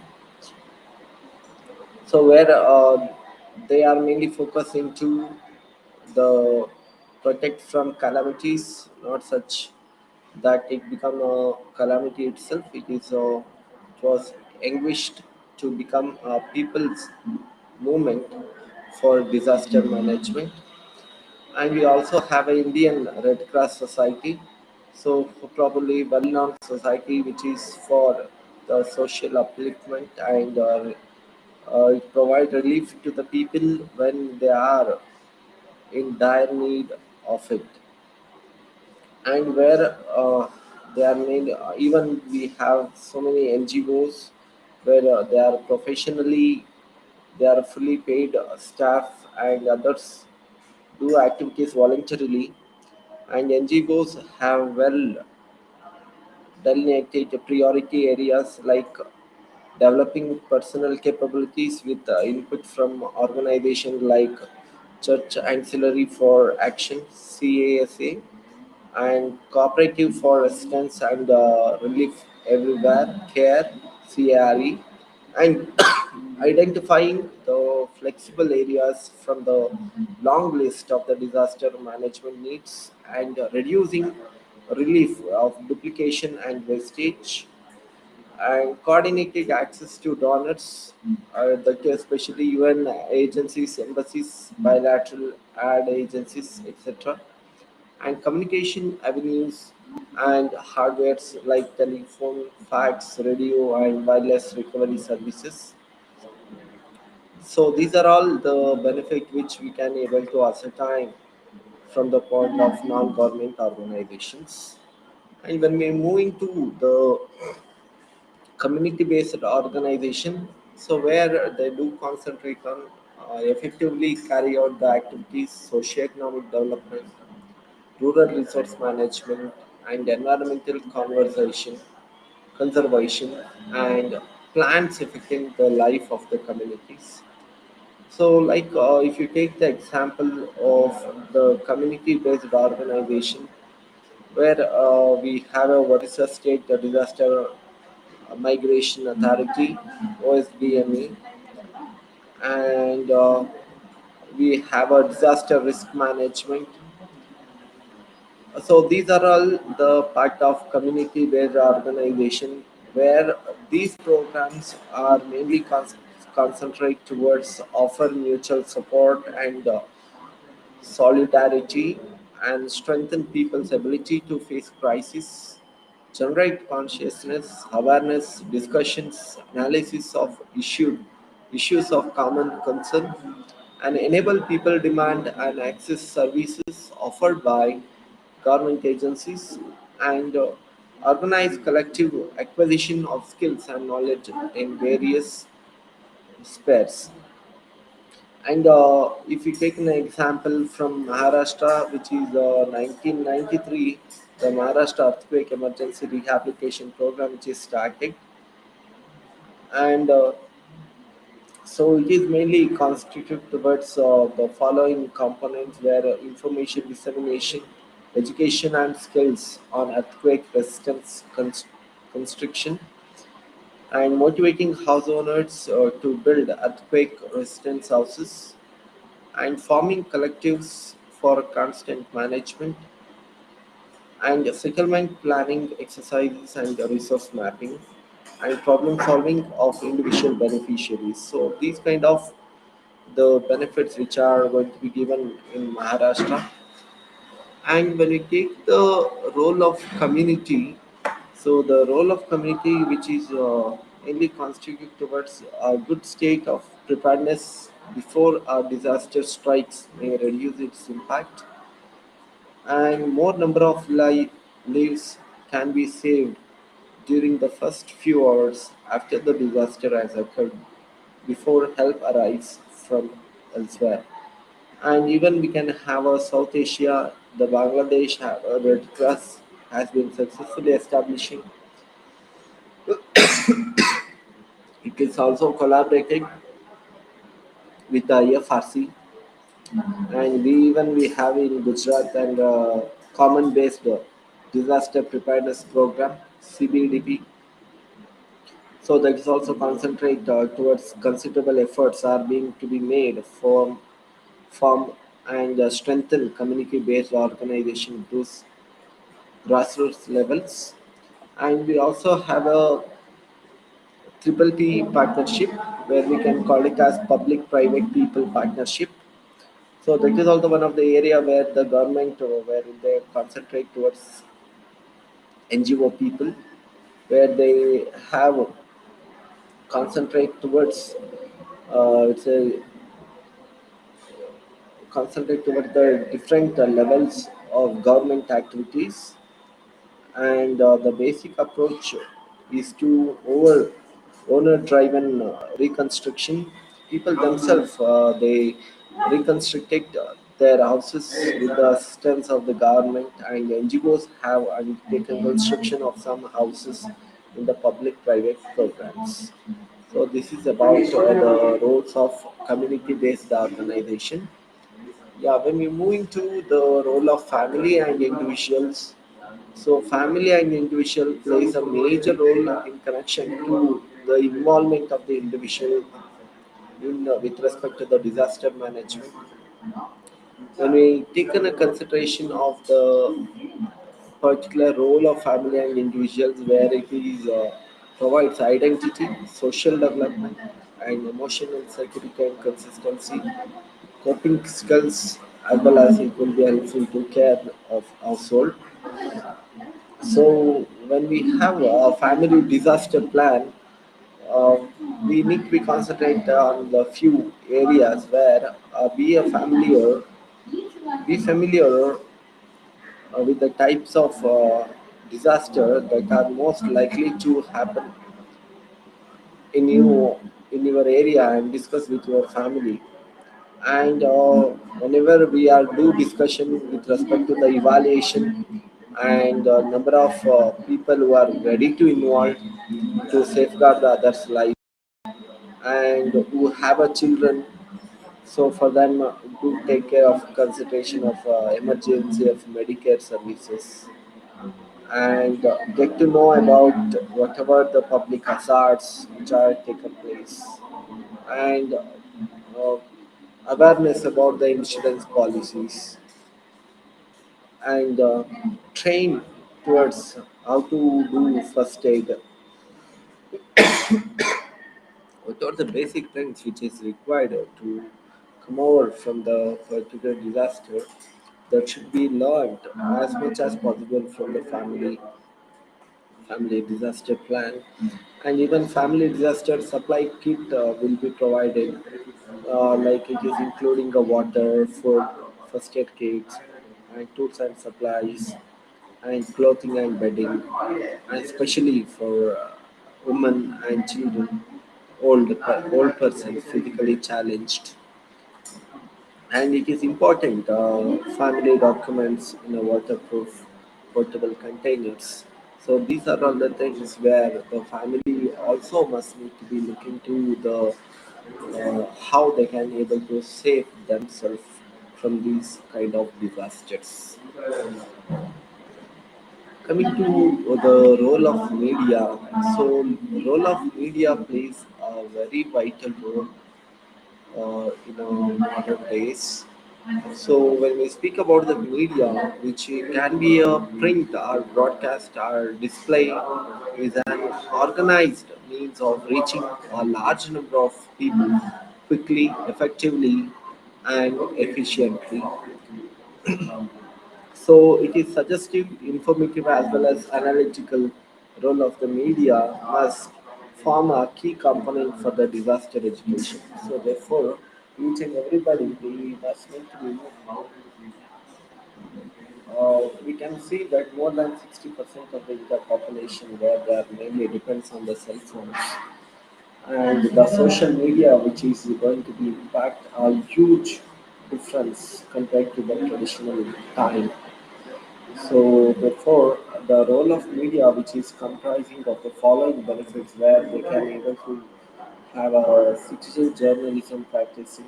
So like everybody, they are start to read and start to notify what are all the things are happening and what are all the government benefits and what are the protection areas were there and what are the new products which are introduced to avoid the disaster management. These sort of the information they can easily gather, and even we can able to provide the training program, awareness program, and make them educate and make them humanitarian with the concern of social and economic terms through educating them through disaster management. And media plays an important part in the direction, and it is also vulnerable whenever you are going to face the vulnerable conditions, whether the community which is affected or whether the community had a particular awareness.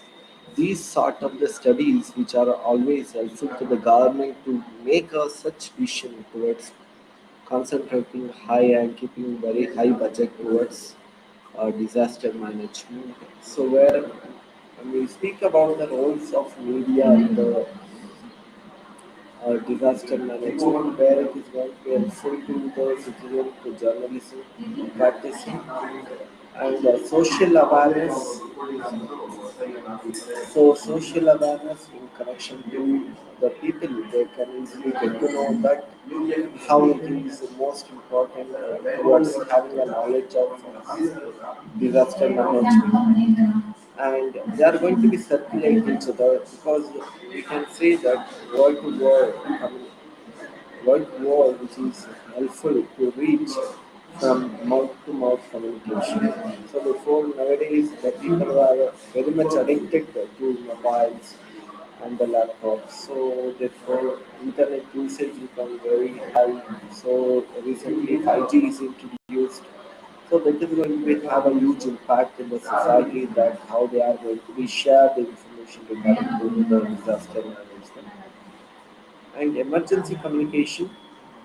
So means whatever the right information they can easily reach at the right time, and most of the time, nowadays through mobile itself they can able to know that whether there is a cloudy or whether there is sunny.